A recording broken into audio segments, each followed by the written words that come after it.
အားလုံးပဲမင်္ဂလာပါအဲ့တော့ဒီကနေ့တော့ Python သင်ခန်းစာလေးကိုစလိုက်ကြရအောင်ပေါ့နော်အဲ့တော့အရင်ဆုံးမြစ်တာရက်ခံချင်တာက Python မှာဆိုရင်စာအုပ်တွေအဓိကပါစာအုပ်လေးကိုအရင်ဖတ်စီချင်ပါတယ်နော်စာအုပ်လေးကိုဖတ်ပြီးမှ video lecture လေးကိုကြည့်ပေါ့နော်အဲ့တော့ဒီ video lecture ဒီ chapter 1နဲ့ပတ်သက်တဲ့ဥစ္စာလေးကိုပြောမှာပါပထမဆုံး chapter ပေါ့နော်ပထမဆုံး chapter what is program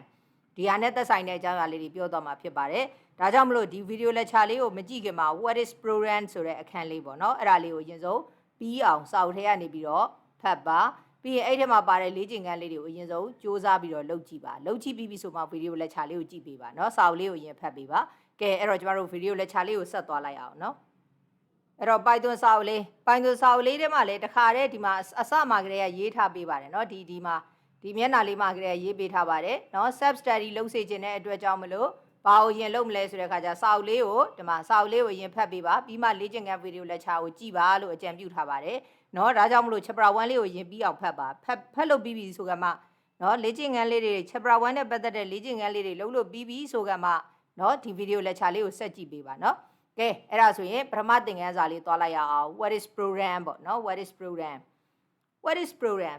ဆိုတာဘာလဲပေါ့နော် program ဆိုတာဘာလဲဆိုတော့အောက်မှာသူဘယ်လိုဖြေထားလဲဆိုတော့ program ဆိုတာဘာလဲတဲ့နော် program ဆိုတာဘာလဲဆိုတော့လုပ်ပုံလုပ်နည်း20နည်းအဆင့်ဆင့်ကို program လို့ခေါ်ပါတယ်เนาะလုပ်ပုံလုပ်နည်း20နည်းအဆင့်ဆင့်ကိုprogram လို့ခေါ်ပါတယ်ပေါ့เนาะအဲ့တော့ဥပမာအဖြစ် program ဆိုတာဘယ်လိုဟာလေးတွေလဲ game တွေဟာ game တွေကလည်း program ပဲတချင်းဖွင့်တဲ့ software လေးကလည်း program ပဲစက်ထဲမှာရှိတာတွေအကုန်လုံး program ပဲဥပမာဒီ file လေးကိုဖွင့်ထားတယ်ဆိုရင်ဒီ file လေးဖွင့်ထားတဲ့ကောင်ကလည်း program ပါပဲเนาะစာရိုက်တယ် typing ကျင့်တယ်အဲ့ဒီ typing ကျင့်တဲ့ကောင်လေးကလည်း program ပဲအဲ့တော့ပြောရလို့ရှိရင် set ထဲမှာလုပ်လို့ရတာတွေမှန်သမျှဒီပါလေးတွေလဲဆိုတော့ program လေးတွေ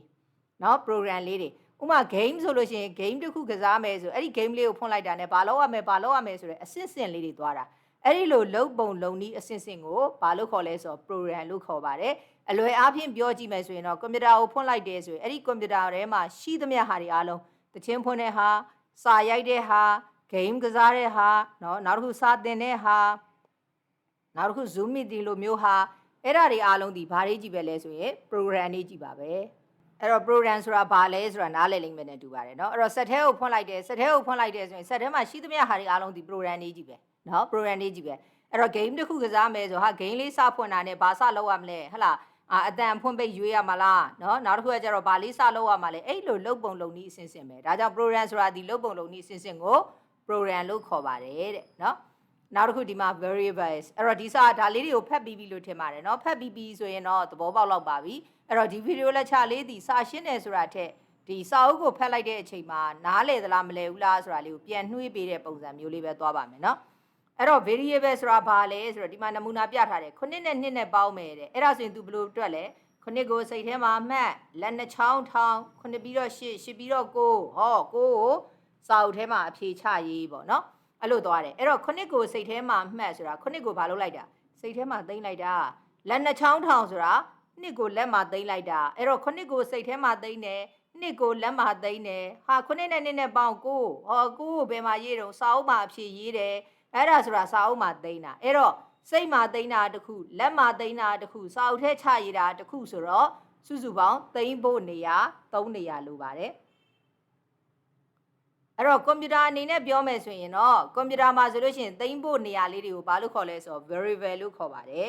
်အဲ့တော့ဒီမှာဆိုလို့ရှိရင်9ရဲ့2ရဲ့ပေါင်းတဲ့ဥစ္စာမှာလူဆိုရင်တော့စိတ်ထဲမှာမှတ်9ကိုစိတ်ထဲမှာမှတ်စိတ်ထဲတစ်ခါသိမ့်လိုက်ပြီလက်နှချောင်းထောင်းလက်မှာတစ်ခါသိမ့်လိုက်ပြီ9ပြီးတော့8ပြီးတော့9စာအုပ်ထဲမှာချရေးဟောစာအုပ်ထဲသိမ့်လိုက်ပြီအဲ့တော့3နေရာလိုတယ်အဲ့တော့ကွန်ပျူတာဆိုရင်တော့သိမ့်ဖို့နေရာလေးတွေကို variables လို့ပြောတာဖြစ်တဲ့အတွက်9နဲ့2နဲ့ပေါင်းမယ်ဆိုရင်ကွန်ပျူတာအနေနဲ့ဆိုရင်variables 3ခုလိုပါတယ်9ကိုသိမ့်ဖို့တစ်ခု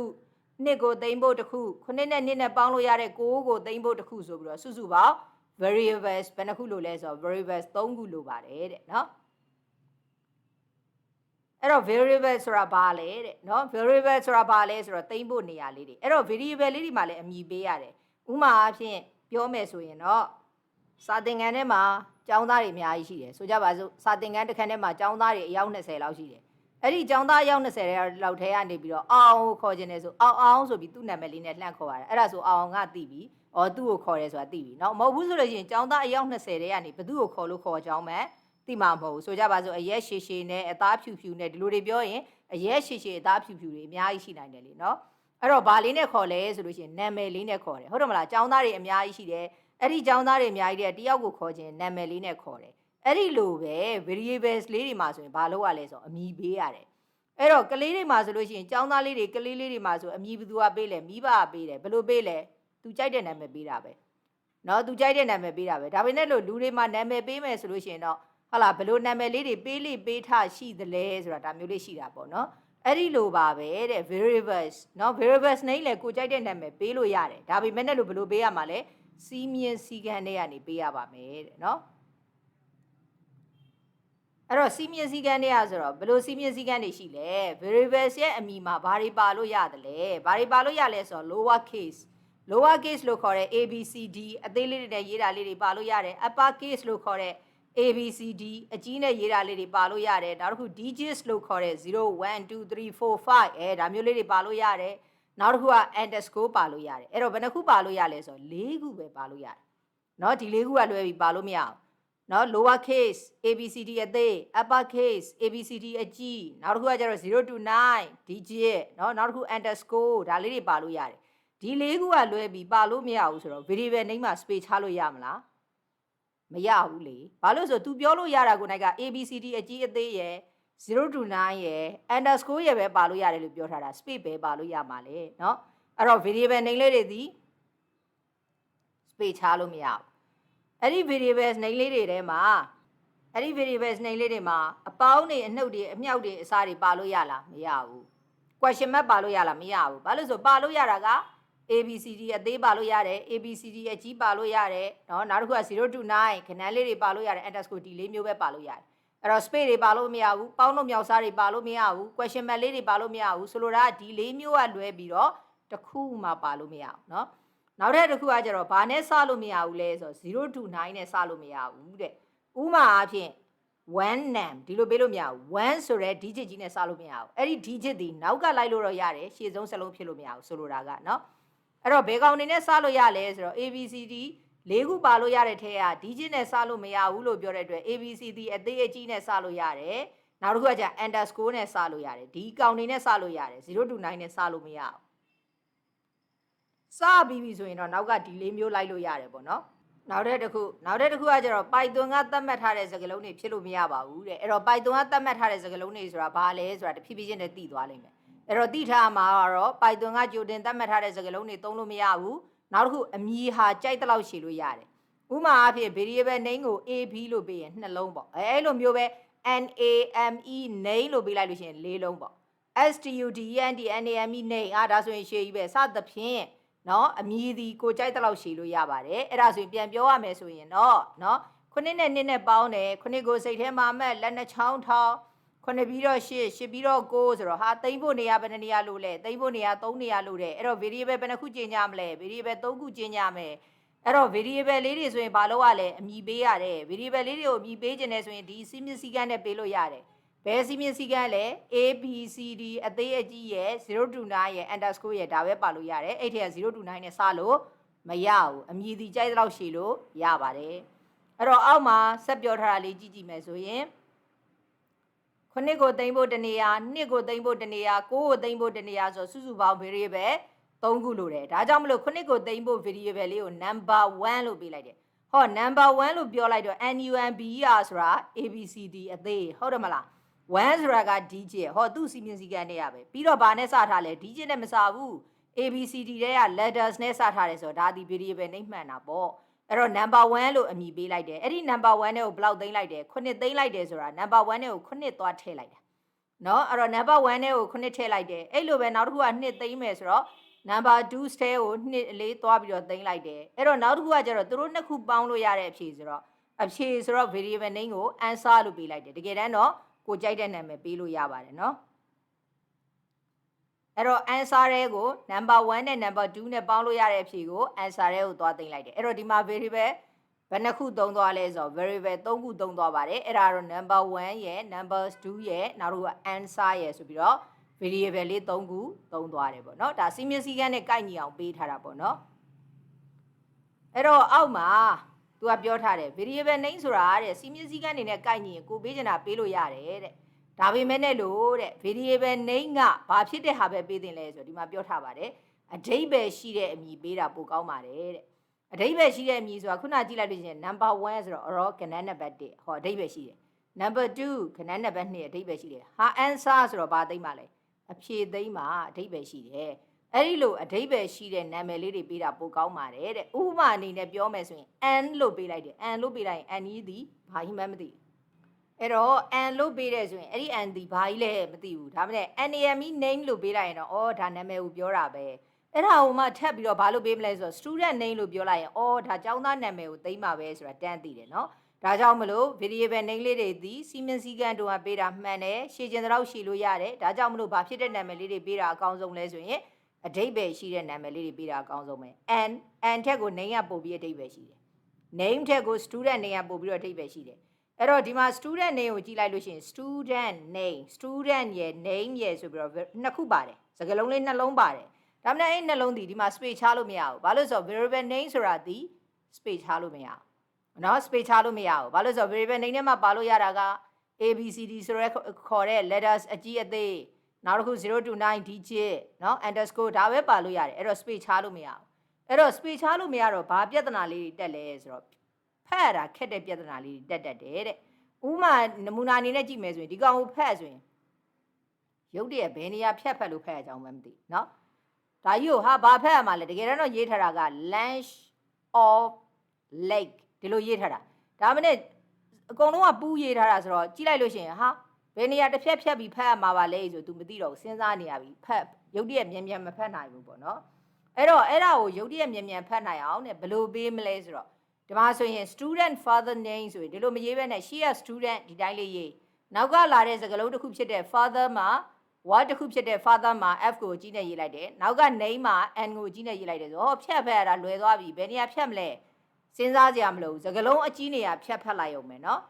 အဲ့တော့စကားလုံးအကြီးလေးတွေရှိတဲ့နေရာဖြတ်ဖတ်လိုက်အောင်မယ်ဆို student father name ဆိုဖတ်ရတာလွယ်သွားပြီဒါကြောင့်မလို့တဲ့ variable name လေးတွေဒီအဓိပ္ပာယ်ရှိတဲ့နာမည်လေးတွေပေးတာကောင်းပါတယ်ဒါပေမဲ့လည်းဒီတိုင်းကြီးဆက်ရေးလိုက်ရင်ဖတ်ရတာခက်ပါတယ်ဒါကြောင့်မလို့ word တစ်ခုချင်းစီရဲ့ရှေ့ဆုံးစလုံးလေးတွေကိုအကြီးနဲ့ရေးပေးပါတဲ့အဲ့တော့ father ဆိုရင် f ကိုကြီးနဲ့ရေးမယ် name and ကိုကြီးနဲ့ရေးမယ်အဲ့ဒီလိုမျိုးတစ်ခုချင်းစီရဲ့ရှေ့ဆုံးစလုံးအကြီးနဲ့ရေးတာကိုဘာလို့ခေါ်လဲဆိုတော့ camel case လို့ခေါ်တယ် camel ဆိုတာဘာကိုပြောလဲဆိုတော့ကလအုပ်ပေါ့နော်ကလအုပ် camel case လို့ခေါ်တယ်ဘာကြောင့်မလို့အဲ့လိုခေါ်တာလဲတစ်ချက်ပြောပြပါမယ်အဲ့တော့ဒီမှာကြီးလိုက်လို့ရှိရင်ကလအုပ်လေးဆိုဒီမှာတွေ့လားဒီမှာကြီးလေးပြီးရင်ပြန်သေးသွားပြန်ပြီခွက်ဝင်သွားပြန်ပြီဟောပြီးရင်ကြီးလာပြန်ပြီဟောပြီးရင်ပြန်သေးသွားပြန်ပြီပြီးရင်ကြီးလာပြန်ပြီပြန်သေးသွားပြန်ပြီအဲ့လိုမျိုးကြီးလာလိုက်သေးလာလိုက်ဥမာအပြင် student ဆိုရင် s ကိုကြီးနဲ့ရေးမယ်ပြီးရင် tudn ဒီပြန်သေးသွားပြီဟော father f ကိုကြီးနဲ့ရေးမယ်ပြီးရင် ath ရဟောသေးသွားပြန်ပြီတွေ့ရနော် name n ကိုကြီးနဲ့ရေးမယ် a me အဲ့ဒါကြပြန်သေးသွားပြန်ပြီဒါကြောင့်မလို့သူ့ကိုဘာလို့ခေါ်ရလဲဆိုတော့ camel case လို့ခေါ်တယ်တဲ့နော်ဒါကြောင့်မလို့ပြန်ပြီးချုပ်ပြောရမယ်ဆိုရင် variable name လေးတွေဒီပါလို့ရတာဒီ abcd အသေးကြီး letters လို့ခေါ်တာပေါ့နော်နောက်တစ်ခု0 to 9ဟာလားနောက် digit လို့ခေါ်ပါတယ်နောက်တစ်ခု underscore ဒီ၃မျိုးပဲပါလို့ရတယ်အဲ့တော့အဲ့ဒီ၃မျိုးမှာ digit နဲ့စလို့မရပါဘူးနောက်တစ်ခု variable name လေးဒီကိုကြိုက်တဲ့နာမည်ပေးလို့ရတယ်စီမင်းစီကန်းတွေကနေနော်ကြိုက်တဲ့လောက်ရှည်လို့ရပါတယ်ဒါကြောင့်မလို့အဓိပ္ပာယ်ရှိတဲ့နာမည်လေးတွေပေးပါအဲ့တော့ variable name လေးတွေဒီအဓိပ္ပာယ်ရှိတဲ့နာမည်လေးတွေကိုပေးတဲ့အခါမှာ space ချလို့မရပါဘူး space ချလို့မရတဲ့အတွက်စကားလုံးတစ်လုံးနဲ့တစ်လုံးဘယ်နေရာမှာဖြတ်ဖတ်ရမယ်ဆိုတာမသိဘူးဆိုတာမျိုးဖြစ်တတ်တယ်ဒါကြောင့်မလို့ဘယ်နေရာမှာဖြတ်ဖတ်ရမလဲဆိုတာသိအောင်လို့ word တစ်ခုချင်းစီရဲ့ရှေ့ဆုံးစလုံးကိုအကြီးလေးနဲ့ရေးပေးပါဒါကတော့ကောင်းတဲ့နည်း camel case ပေါ့နောက်တစ်နည်းနဲ့ရေးလို့ရသေးတယ် word တစ်ခုနဲ့တစ်ခုကြာ underscore လေးနဲ့ခြားလိုက်ရင်လည်းဒါဒီဖတ်ရတာလွယ်သွားတာပေါ့နော်အဲ့တော့ဥမာအနေနဲ့ကြည့်ကြည့်မယ်ဆိုရင် variable name နမူနာကြည့်ကြည့်မယ်ဥမာအဖြစ် lunch or lake ဖတ်ရတာလွယ်သွားပြီဘာလို့ဆိုတော့ဒီမှာလေး off မှာ o ကြီးနဲ့ရေးထားတယ် lake မှာ l ကိုကြီးနဲ့ရေးထားတယ် camel case နဲ့ရေးထားတယ်ဒါကြောင့်မလို့ဒီကောင်ဒီ lunch or lake ဆိုတာဖတ်ရတာလွယ်သွားတယ်အဓိပ္ပာယ်လည်းရှိတယ်နောက်တဲ့တစ်ခုကဒီလိုရေးလို့ရပါတယ်တဲ့ဂျားထဲမှာ underscore လေးနဲ့ခြားလိုက်ရင်လည်းတစ်လုံးစီဖြတ်ဖတ်လို့လွယ်တာပဲ lunch or lake ဆိုပြီးတော့เนาะနောက်တဲ့တစ်ခု LOL လို့ပေးလိုက်ရင်တော့ဟာဘာကြီးလဲပေါ့ lunch or lake ကိုအတူကောက်အနေနဲ့ LOL လို့ပေးရင်တော့ variable name ရဲ့စီမင်းစည်းကမ်းအရတော့မှန်တယ်ဒါပေမဲ့လည်းအဓိပ္ပာယ်မရှိဘူးနောက်တစ်ချိန်ပြန်ကြည့်လိုက်ရင်ဟာ LOL ဆိုတာဘာကြီးမှမသိဘူးပေါ့အဲ့လိုဖြစ်သွားတတ်တယ်เนาะ number 1เนาะဒါလေးဆိုလည်းပေးတာမှန်ပါတယ် number 1ဆိုရင်မှန်တယ်1 number ဆိုရင်တော့မှားတယ်ဘာဖြစ်လို့လဲဆိုရင်digit နဲ့စလို့မရဘူး1 number ဆိုရင်တော့ digit နဲ့စတာဖြစ်တဲ့အတွက်မှားတယ်လို့ပြောလို့ရပါတယ်ဒါဆိုရင်တော့ variable name လေးတွေကိုဘယ်လိုပေးမလဲ camel case ဆိုတာပါလဲဘယ်လိုအဓိပ္ပာယ်ရှိတဲ့နာမည်လေးတွေပေးမလဲเนาะ digit နဲ့စလို့မရဘူးဒါလေးတွေကိုသဘောပေါက်လိမ့်မယ်နဲ့တူပါတယ်เนาะအဲ့တော့ variable name လေးတွေနဲ့ပတ်သက်ပြီးတော့သိသွားပြီဆိုလို့ရှိရင်ဟုတ်ပြီ age calculation လေးခဏကြော်ခဲ့ပါမယ် age calculation လေးခဏကြော်ခဲ့ပြီးတော့ဒီကောင်တွေကလေ့ကျင့်ခန်းတွေက practice လေ့ကျင့်ပွဲရတဲ့နံပါတ်1ပေါ့နော်နံပါတ်1ကအောက်ကတဲ့ variable names တွေမှာတဲ့ variable names တွေကမှန်ပြီးတော့ဘယ်ဟာလေးတွေကမှားတယ်လေတဲ့နော်နောက်တစ်ခုမှန်တဲ့အထက်ကဘယ်ဟာလေးတွေကကောင်းမွန်တဲ့အဓိပ္ပာယ်ရှိတယ်ကောင်းကောင်းမွန်မပေးထားလဲမှန်တော့မှန်တယ်မကောင်းဘူးခုနပြောတဲ့ LOL ဆိုရင်မှန်တယ်ဒါမှလည်းမကောင်းဘူးအဓိပ္ပာယ်မရှိဘူးနော်အဲ့လိုမျိုးပေါ့အမှန်နဲ့ဆိုရင်ဘယ်ကောင်လေးတွေကမှန်တဲ့ထဲကမှကောင်းပြီးတော့ဘယ်ကောင်လေးတွေကမှန်တဲ့ထဲကမှမကောင်းဘူးလေပေါ့နော်နောက်တစ်ခုကတော့မှားတယ်ဆိုရင်ဘာကြောင့်မှားတယ်လဲတဲ့เนาะဖြေပေးပါတဲ့အဲ့တော့ဒါလေးကိုလေ့ကျင့်ခန်းလေးတွေကိုအခုလုပ်သွားတော့မှဖြစ်တဲ့အတွက်ဗီဒီယိုလက်ချာကိုမကြည့်ခင်မှာဒီလေ့ကျင့်ခန်းကိုပြီးအောင်လုပ်ပြီးသားဖြစ်ပါစေเนาะဒီဗီဒီယိုလက်ချာအဖြေတိုက်တဲ့ပုံစံမျိုးလေးကြည့်ပေါ့เนาะဘာလို့ဆိုလေ့ကျင့်ခန်းလေးကိုကိုဘာသာကိုစူးစမ်းပြီးစာအုပ်လေးဖတ်အရင်လုပ်ပြီးပြီဆိုကမှအခုဗီဒီယိုလက်ချာလေးအဖြေနဲ့တိုက်ကြည့်ပါမယ်အဲ့တော့ဆက်ပြောပါမယ်เนาะတကယ်လို့မလုပ်ရသေးဘူးဆိုလို့ရှိရင်ဗီဒီယိုဆက်မကြည့်နဲ့လေ့ကျင့်ခန်းသွားလုပ်ချီပြီးမှပြန်ကြည့်เนาะကဲဟုတ်ပါပြီအဲ့တော့ဖြေလေးပြောကြည့်မယ်variable name m မှန်တာပေါ့ဘာလို့ဆိုတော့ letters လေ abcd ဆိုတဲ့ letters အသေးနဲ့ရေးထားတယ်မှန်တယ်ဒါမှလည်းအဓိပ္ပာယ်ရှိလားဆိုတော့ m ဆိုတာဘာကြီးပြောမှန်းမသိမှန်တော့မှန်တယ်အဓိပ္ပာယ်မရှိဘူး mark မှန်တယ်အမှတ်အဓိပ္ပာယ်ရှိတယ်အဲ့တော့မှန်လဲမှန်တယ်အဓိပ္ပာယ်လည်းရှိတယ် mark 1မှန်လဲမှန်တယ်အဓိပ္ပာယ်လည်းရှိတယ်1 mark digit နဲ့စလို့မရဘူး1နဲ့စထားတယ် digit နဲ့စထားတာဖြစ်တဲ့အတွက်မှားပါတယ် underscore name ပေးလို့ရတာပေါ့ underscore နဲ့စလို့ရတယ် variable ရလေမှန်ပါတယ် student name ဟောအဓိပ္ပာယ်ရှိတယ် underscore လေးနဲ့ဆက်ထားတာဖြစ်တဲ့အတွက်ဖတ်ရတာလည်းလွယ်တယ် student mark 1ဟောဘာဖြစ်လဲဖတ်ရတာလည်းလွယ်တယ် underscore လေးနဲ့ခြားထားတာဖြစ်တဲ့အတွက်ဖတ်ရတာလည်းလွယ်တယ် student mark 1ဆိုတော့ student ရဲ့ရမှတ်နံပါတ်1ဆိုတော့အဓိပ္ပာယ်လည်းရှိတယ်တဲ့မြန်မာ mark ဆိုမှတော့မြန်မာစာရမှတ်ပေါ့ပြီးရင် camel case နဲ့ရေးထားတာဖြစ်တဲ့အတွက်ဖတ်ရတာလည်းလွယ်တယ်အဓိပ္ပာယ်လည်းရှိပါတယ်ဒါပါပဲအဖြေကတော့เนาะအဲဆိုရင်ဒီ variable name လေးတွေနဲ့ပတ်သက်ပြီးတော့သဘောပေါက်လိမ့်မယ်နဲ့တူပါတယ်เนาะ